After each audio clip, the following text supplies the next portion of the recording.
What's up, friends? How you doing today? Today we are here doing grammar lesson X. We're getting so close to being finished with these grammar lessons. I'm just as happy as you are. Let's go ahead and finish them up. Grammar lesson X. Here we go. So grammar lesson X focuses on sentence fragments.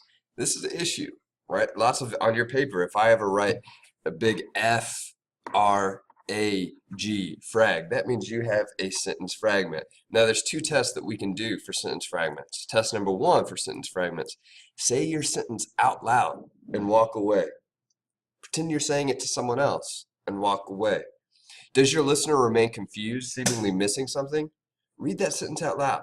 Does it make sense? That's the easiest way that you can test for a sentence fragment. Test number two: beware of starting sentences with words that begin with W, like which, while, when, or any other transitional word, since, because, although. It's not wrong to start a sentence with one of those words. You just create a complex sentence. That would be a clause. I want to show you what a clause looks like here in just a second. You also got to look for, in a sentence fragment, you got to look for the subject and the verb, right? Who or what is doing the action in the sentence? Remember, a sentence tells a little story, and we need all parts to create that story. So we need a subject and we need a verb.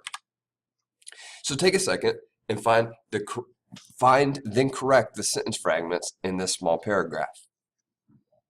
I'll read it out loud. See if you can just tell by how reading out. See if you can tell how reading it out loud helps.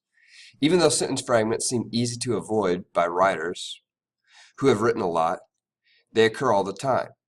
Although good grammar can prevent fragments, it does not mean you will never make a mistake. Yeah, exactly. There's a lot of fragments in that paragraph. Even though is one of those transitional words.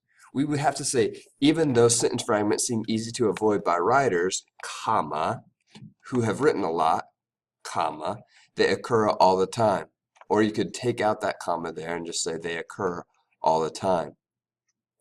Although good grammar can prevent fragments, again, this is a major mistake. If we have this transitional word, this creates a dependent clause. It depends on the rest of the sentence. It cannot stand alone, comma. It does not mean you will never make a mistake.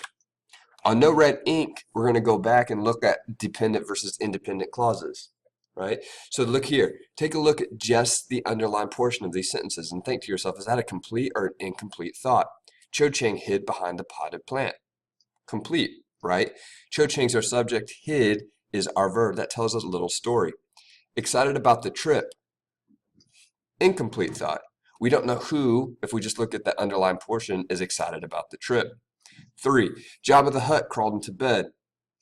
As weird as that sounds, and as unlikely as that scenario seems, that's still a complete sentence. It tells a story.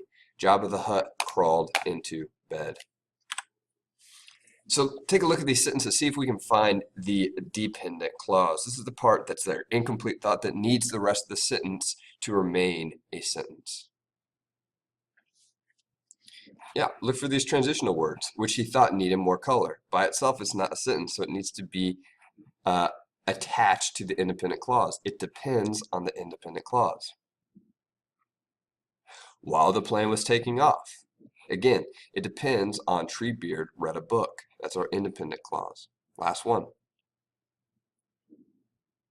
That his dog likes to sleep on. Though it doesn't start with W, it's still a transitional word. We couldn't just say that his dog likes to sleep on, period, without the rest of that sentence. Therefore, it would be a fragment. It's a dependent clause. All right? So there's grammar lesson X. Grammar lesson Y we'll look at tomorrow. See ya.